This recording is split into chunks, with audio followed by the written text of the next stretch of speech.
ಸರ್ಕಾರ ಇದ್ರ ಬಗ್ಗೆ ಗಂಭೀರವಾಗಿ ಆಲೋಚನೆಯನ್ನ ಮಾಡಬೇಕು ಅಂತ ಹೇಳಿ ನಾನು ತಮ್ಮ ಮುಖಾಂತರ ಸರ್ಕಾರವನ್ನ ಮತ್ತು ತಮ್ಮನ್ನು ಕೂಡ ನಾನು ಕೇಳೋದಿಷ್ಟೇ.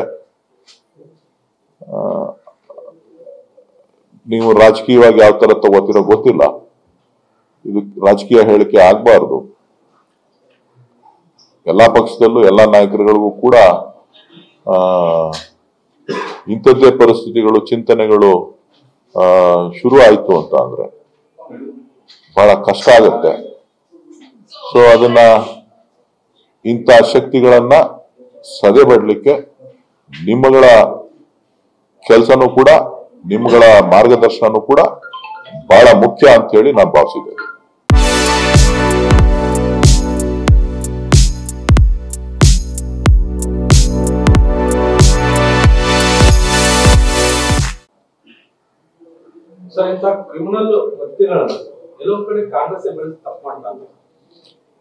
ನಾನು ಅದ್ರ ಬಗ್ಗೆ ಮಾತನಾಡಲಿಕ್ಕೆ ಹೋಗೋದಿಲ್ಲ. ಕಾಂಗ್ರೆಸ್ಸು, JDS, BJP ಅಂತ ಹೇಳಿ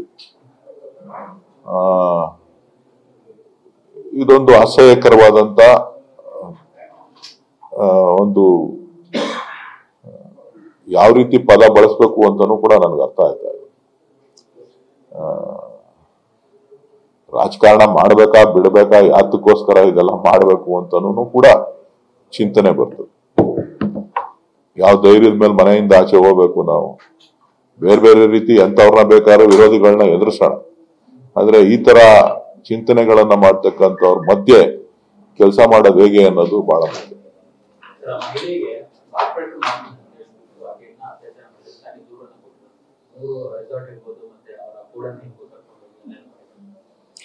ಅದು ಸಂಪೂರ್ಣ ನಿಜವಾಗ್ಲೂ ಹೇಳ್ತೀನಿ, ನನ್ ಮಾಹಿತಿ ಇಲ್ಲ.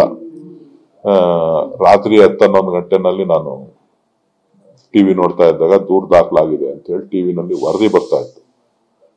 ಅದನ್ನ ಇವತ್ತು ನಾನು ವಿಚಾರ ತಿಳಿತೀನಿ, ಏನು ಸಂಪೂರ್ಣ ಮಾಹಿತಿ ಏನು ಅಂತ ಕೇಳ್ತೀನಿ. ಕೇಳ್ಬಿಟ್ಟು ಆಮೇಲೆ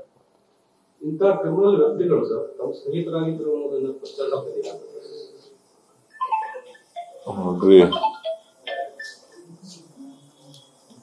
ನಾನು ಯಾವತ್ತೂ ಕೂಡ ಒಳ್ಳೇದನ್ನ ಬಯಸೋನು,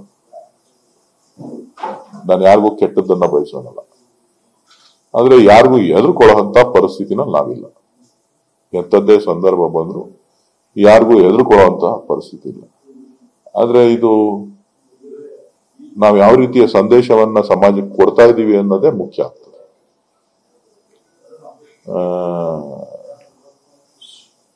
ಯಾವ ರೀತಿನಲ್ಲಿ ಆಲೋಚನೆ ಮಾಡಬೇಕು ನಾವು ಅನ್ನೋದು ಕೂಡ ಏನ್ ನನಗೆ ಅರ್ಥ ಆಯ್ತಾ ಇಲ್ಲ. ಏನು ಒಳಮರ್ಮಗಳು ಏನಿದೆ, ಏನ್ ಹಿನ್ನೆಲೆ, ನಾನು ಕೂಡ ಇದನ್ನ ಸ್ವಲ್ಪ ಡೀಪ್ ಆಗಿ ಅರ್ಥ ಮಾಡ್ಕೋಬೇಕಾಗಿದೆ. ನಾನೇನಾದ್ರೂ ಕೆಟ್ಟದ್ದನ್ನ ಆ ವ್ಯಕ್ತಿಗೆ ಬಯಸಿದ್ರೆ ಏನಾರ ಚಿಂತನೆ ಮಾಡ್ಲಿ. ನಾವು ಯಾವತ್ತೂ ಅವ್ರಿಗೆ ನನ್ನ ಜೊತೆಲಿರೋವರೆಗೂ ಕೂಡ ನಾನು ಯಾವತ್ತೂ ಕೆಟ್ಟದ್ದನ್ನ ಬಯಸ್ತವನಲ್ಲ, ಒಳ್ಳೇದನ್ನ ಬಯಸ್ತವನು. ಒಳ್ಳೆ ದಾರಿನಲ್ಲಿ ಕೆಲಸ ಮಾಡ್ಲಿಕ್ಕೆ ಪ್ರೋತ್ಸಾಹನ ಕೊಡ್ತಿದ್ದವನು. ಅಷ್ಟು ಬಿಟ್ರೆ ಉಳಿದಂತ ವಿಚಾರಗಳೇನು ನಾನು ಯಾವತ್ತೂ ಕೂಡ ಚರ್ಚೆ ಮಾಡಿಲ್ಲ.